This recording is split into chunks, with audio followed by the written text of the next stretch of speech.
மாண்புமிகு ஜனாதிபதி அவர்களே, இன்றைக்கு மட்டுமில்லை, அடுத்த 22ஆம் தேதியும் இலங்கையின் ஜனாதிபதியாக கடமையாக போற திரு ரணில் விக்ரமசிங்க அவர்களே, என்னுடைய நண்பன், இருந்த மினிஸ்டர், இப்ப கவர்னர் நசீர் அஹமத் அவர்களே, மௌலானா அவங்களே, அலி சப்ரி அவர்களே, இங்க வந்தும் பல பெரியார்களே, தாய்மார்களே, தந்தைகளே, உங்கள் எல்லாருக்கும் முன் ஒரு முக்கிய நோக்கத்தோடு நாங்கள் இங்கே வந்திருக்கிறோம். 2022 2019 உங்களுக்கு தெரியும், ஒரு பிரசிடென்ட் எலெக்ஷன் நடக்கிற டைம்ல எங்களோட 2 மெயின் பார்ட்டியும் ஸ்ரீலங்கா முஸ்லீம் காங்கிரஸும் ஏசிஎம்சியும் ரெண்டும் சேர்த்து சஜித் பிரேமதாஸ் அவங்களுக்கு சப்போர்ட் பண்ணாங்க. ஆனால் யாரோ அடுத்த பக்கத்திலேயும் இருக்கணும், சமுதாயத்தை பாதுகாப்புக்காக, சமுதாயங்களுக்கு இடையில் உள்ள ஒத்துமைக்காக நாங்கள் அந்த காலத்தில் அதை செஞ்சோம். அதுக்கு பிறகு மிச்ச நாள் போக முந்தி எங்களுக்கு வெளியே வந்தது, கவர்மெண்டோடு இருந்து இந்த வேலையை செய்யாட்டி பெரிய அபாயங்கள் எங்கள் சமுதாயத்துக்கு நடக்கும் என்று. அதில் முதலாவதாக தன்னுடைய எம்பி போஸ்டையும் ரிஸ்க் பண்ணி என்னோட வந்து சேர்ந்து கொண்டவர் தான் திரு நசீர் அஹமத் அவர்கள். அவர் ஏன் அவர் செஞ்சாங்க? சமுதாயத்தை பாதுகாப்பதுக்காக. அந்த டைம் எங்களுக்கு தெரியும், ஒப்போசிஷனில் இருந்தவங்களுக்கு தேவைப்பட்டது எங்கட மனுஷர்களை சுட்டு போடும் போது இன்னும் அதை பற்றி பேசி அது அப்படியே இன்னும் காலம் போகணும் பொலிட்டிக்ஸுக்காக. ஆனால் அவர் அதுக்கு விரோதமாக எங்களோட வந்து கவர்மெண்டோட சேர்ந்து அதை கதைச்சு அந்த ப்ராப்ளத்துக்கு ஒரு சொல்யூஷனை உண்டாக்கணும் தான் அவர்களுக்கு தேவைப்பட்டிருந்துச்சு. அதனால் அவரும் 8 பேரும் வந்து எங்களுக்கு ஏழுமாயிடுச்சு. இருந்த ஜனாதிபதியோட கதைச்சு திரு இம்ரான் கான் இலங்கைக்கு வந்த நேரம் அவருடைய மினிஸ்டர் இன் அட்டெண்டன்ஸ் என்று நான் நடந்து கொண்டு அவரோட கதைச்சு அல்ஹம்துலில்லாஹ் 3000 பேருடைய ஜனாதாக்களை உங்களுடைய ஏரியால ஓட்டமாவடியில் அடக்கு செய்யறதுக்காக மாபெரும் கான்ட்ரிபியூஷனை கொடுத்தவர் தான் உங்களோட நசீர் அஹமத் அவர்கள். உங்களுக்கு அவரை பத்தி மிச்சம் ப்ரௌடா இருக்கலாம் இன்ஷா அல்லாஹ். அல்லாஹ்க்கு தெரியும், வெளியில இருந்து கதைக்கிறது ஏசுறது மிச்சம் லேசி, உள்ளுக்கு இருந்து சொல்யூஷன் கொடுக்கிறது மிச்சம் கஷ்டமான வேலை. அந்த நேரத்தில் தான் எங்களுக்கு ஏழுமாயிடுச்சு அந்த ப்ராப்ளத்தை சால்வ் பண்றதுக்கு.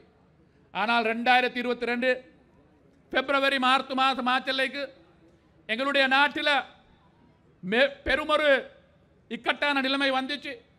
13 ஹவர் உங்களுக்கு தெரியும் எலக்ட்ரிசிட்டியை வெட்டினாங்க. 2 மாசம் உங்களோட கேஸ் எடுக்கிறதுக்கு இருக்கணும், 5 நாள் 6 நாள் பெட்ரோல் எடுக்கணும். இலங்கையோட ரிசர்வ் 22 மில்லியன் மனுஷரை காப்பாற்றிக் கொள்றதுக்குள்ள ஃபாரின் கரன்சி எங்களுக்கு இருந்தது 20 மில்லியன் US டாலர். ஒருத்தருக்கு $1 குறைச்சல். அப்ப எங்க நாடு மாபெரும் ஒரு அபாயத்தில் இருந்த டைம். அப்ப அந்த டைம் ஃபைனான்ஸ் மினிஸ்டரை, நிதி அமைச்ச பாகரம் எடுக்கிறதுக்கு ஒருத்தரும் இல்லை. ஆனால் எங்களுக்கு நாட்டை காட்ட கொடுக்க முடியுமா? அதனால நான் அதை பாரம் எடுத்தேன். நான் அதை பாரம் எடுத்து 2022 ஏப்ரல் மாதம் நான் வாஷிங்டனுக்கு பெற்ற IMF கதைச்ச போது இன்னும் முன்னுக்கு போகணும் என்றால் எல்லாரோடையும் சேர்ந்து, அதாவது கவர்மெண்ட் ஒப்போசிஷன் எல்லாரோடையும் சேர்ந்து ஒன்றாக ஒர்க் பண்ணணும் சொன்னாங்க. இருந்த திரு ஜனாதிபதி திரு கோட்டாபய ராஜபக்ஷ அவர்கள் எனக்கு சொன்னாங்க, ஒப்போசிஷன் லீடருக்கு கதைச்சு அவங்களுக்கு இதை பாரம் எடுக்க சொல்லி சொல்லுங்க. யார் இது? சஜித் பிரேமதாஸ் அவர்களுக்கு. அப்ப நான் அவர்கிட்ட கதைச்சார். அவர் சொன்னாரு, கொஞ்சம் ஹர்ஷத் சில்வா அவரோட கதைங்கன்னு சொல்லி. அப்ப நான் ஹர்ஷத் சில்வா கால் பண்ணப்பல அவங்க சொன்னாங்க, உங்களுக்கு ஒரு வேலை செய்யலாமா, சென்ட்ரல் பேங்க் கவர்னரையும் ட்ரெஷரி செக்ரட்டரியும் ஃபைனான்ஸ் மினிஸ்டர் எனக்கு அனுப்பலாமா, அவங்களோட கதைச்சு அவங்களோட பார்த்து எங்களுக்கு இதை பாரம் எடுக்க இயலுமா என்று நான் டிசைட் பண்றேன்னு சொன்னாங்க. நான் சொன்னேன் அதில் ப்ராப்ளம் இல்லை. அப்ப நான் ஹர்ஷத் சில்வாட கதைச்சதுக்கு பிறகு நான் கவர்னரையும் நந்தலால் வீரசிங் இப்போ உள்ளவர் மஹிந்த சிறிவர்தனே ஒப்போசிஷன் லீடர் ஆஃபீஸுக்கு அனுப்பினேன். எப்போ இது? 2022 ஏப்ரல் மாதம் 10ஆம் தேதி. ஏப்ரல் மாதம் 10ஆம் தேதி அனுப்பி அவங்க 3 மணித்தேரம் அவங்களோட கலைத்தாங்க. ரவுஃப் ஹக்கீம் அவங்க இருந்தாங்க, இரான் விக்ரமரத்ன அவங்க இருந்தாங்க, ஹர்ஷத் சில்வா அவங்க இருந்தாங்க, ஒப்போசிஷன் லீடர்ஸ் திரு சஜித் பிரேமதாஸ் அவங்க இருந்தாங்க. 3 அவர் கதைச்சி எல்லாம் முடிஞ்சது பிறகு எனக்கு கால் பண்ணி சொல்றாங்க, நாங்கள் எதிர்பார்த்தங்கான விஷயம் பாரம், கேஸ் பாரம், பாரம் எடுத்தால் எங்கட களத்து போவோம். இந்த டைமில் எங்களுக்கு இதை பாரம் எடுக்கலாம். நான் பொய் சொல்றேன்னு சொன்னால் உங்களுக்கு இப்போ போய்த்து ட்விட்டரில் ஹர்ஷத் சில்வா ட்விட்டரில் போய்த்து பாருங்க. இங்கிலீஷால் அவர் போட்டிருக்கிறாரு. என்ன போட்டிருக்கிறாங்க? இப்படி தான் சொல்லியிருக்கிறாங்க. had 3 hours meeting with Sri Lanka's economic crisis with governor and the secretary to the treasury with Sajith Premadasa, Iran Vikramaratna, Kabir Hashim. Situation grave, going to be unenviable, gigantic challenge for anyone to serve Sri Lanka. என்ன சொன்னாங்க?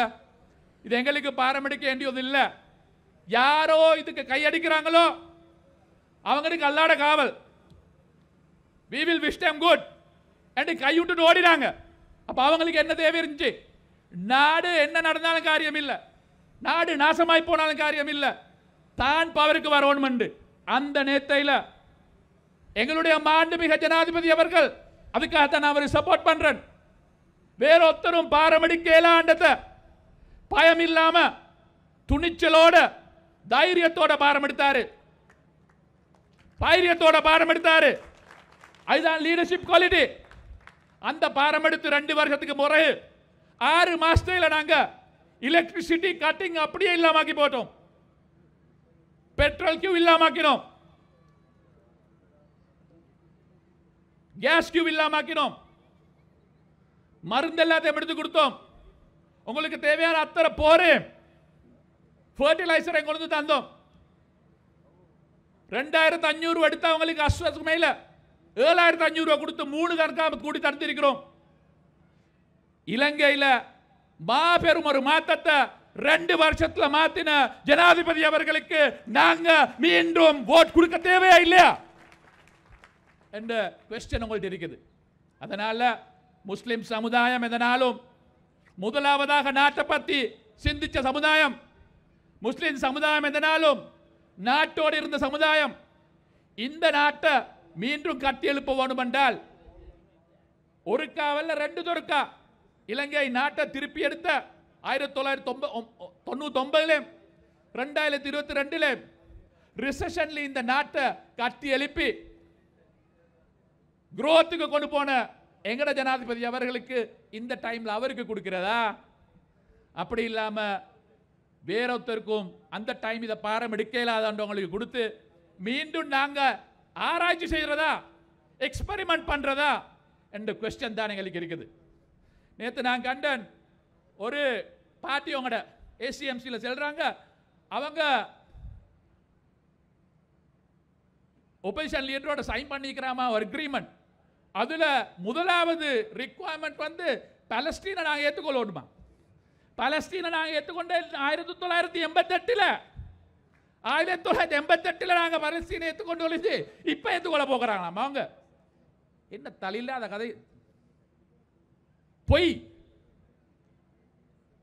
நீங்க பாருங்க, அப் country 2 party இருக்கிறாங்க. ஒன்று கவர்மெண்டோடு இருப்பாங்க, ஒன்று ஒப்போசிஷனோடு இருப்பாங்க. ஏன் சமுதாய பட்டு இவங்க 2 பேரும் கவர்மெண்டோடு இருக்கணும், 2 பேரும் ஒரு பக்கத்துக்கு போகணும். அவங்க என்ன கேட்பாங்க? அவங்க கேட்பாங்க எங்களுக்கு எஜுகேஷன் ஸ்டேட் மினிஸ்டர் தாங்க, எங்கட மக்களுடைய எஜுகேஷனை பார்க்கலாம். எங்கட அவங்க என்ன கேட்பாங்க? எங்க கூட சல்லி சம்பாதிக்கணுமோ சிடபிள்யூக்கு அதை தாங்க கொண்டுவாங்க. அவங்க இன்றைக்கு அவங்களுடைய ஏரியாவை டெவலப் பண்றதுக்கு அப் கண்ட்ரி டெவலப்மெண்ட் மினிஸ்டர் கேட்பாங்க. எங்கட அவங்க என்ன கேட்பாங்க?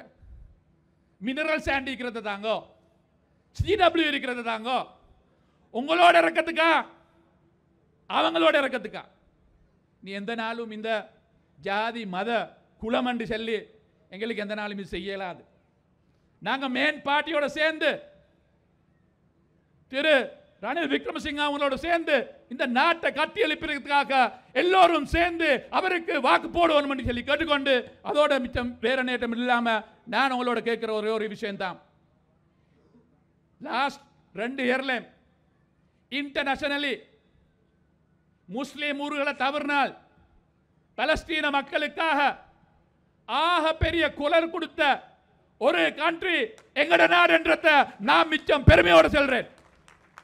திரு ஜனாதிபதி அவர்கள் காதா பிள்ளைகளுக்காக ஒரு ஃபண்ட் உண்டாக்கினாங்க. $2 மில்லியன் நாங்க அனுப்பி வைக்கிறோம் அவங்களுக்கு. இவளை கஷ்டத்தோட இன்ஷா அல்லாஹ் காதால ப்ராப்ளத்தை சால்வ் ஆயினால் நாங்க காதால ஒரு ஸ்கூல் ஒன்று சமைப்போம். இன்ஷா அல்லாஹ் பிரசிடென்ட் சொல்லிருக்காங்க அவங்க ஸ்ரீலங்கன் இன்டர்நேஷனல் ஸ்கூல் ஒன்று சமைச்சு காதா உள்ள மக்களுக்கு நாங்க கொடுப்போம். இன்ஷா அல்லாஹ் பலஸ்தீனர் மக்களுக்காக ஆக பெரிய குரல் கொடுக்கக்கூடிய ஒரு நாடாக இந்த இலங்கை மாறியுள்ளது திரு ரணில் விக்ரமசிங்கே அவர்களுடைய லீடர்ஷிப்ல. அதனால தாய்மார்களே, தந்தைகளே, உலமாக்களே, நாங்க நல்லா யோசிக்க பார்க்கணும். 2022 இருந்த அந்த நிலைமைக்கு மீண்டும் போறதா? அப்படி இல்லாட்டி இந்த நாட்டை இந்த வந்தல் பாதையில் முன்னுக்கு கூட்டிக்கொண்டு வைத்து மக்களுக்கு தேவையான சிச்சுவேஷன் உண்டாக்கி மீண்டும் அபிவிருத்திக்கு போறதான்றதை நீங்க யோசிச்சு பார்க்கணும். 20 லட்சம் பேருக்கு உரிமை என்ற முறையில் நாங்க உங்களுக்கு கூட காணியை திருப்பி தர்றதுக்காக எழுதி தர்றதுக்காக உரிமையோடு தருவதற்காக நாங்க ரெடியா இருக்கிறோம். 1 லட்சம் பேரை கொடுத்திருக்கிறோம். இன்னும் 19 லட்சம் உங்களுள்ள மனுஷருக்கு உங்களோட டீட் கிடைக்கணும். அவர் இருந்தா தான் செய்வாங்க. 2003 அவர் செய்ய பார்த்தாங்க, இன்றைக்கு வந்ததுக்கு பிறகு செஞ்சிருக்கிறாங்க. அதனால உங்களோட காணிக்கு உரிமை வேணுமென்றால் திரு ஜனாதிபதி அவரோடு மீண்டும் அவரை ஜனாதிபதியாக கேட்டுக்கொண்டு இந்த கூட்டத்தை அரேஞ்ச் பண்ணியுள்ள திரு நசீர் அஹ்மத் அவர்களுக்கும் அடுத்த முக்கியமானவர்களுக்கும் என்னுடைய நன்றிகளை தெரிவித்து நான் விடைபெறுகிறேன். திரு ரணில் விக்ரமசிங்கே அவர்களுக்கு வெற்றி பெற வேண்டும் என்று சொல்லி அல்லாஹ்வுடைய பிரார்த்தனையோடு அல்ஹம்துலில்லாஹ்.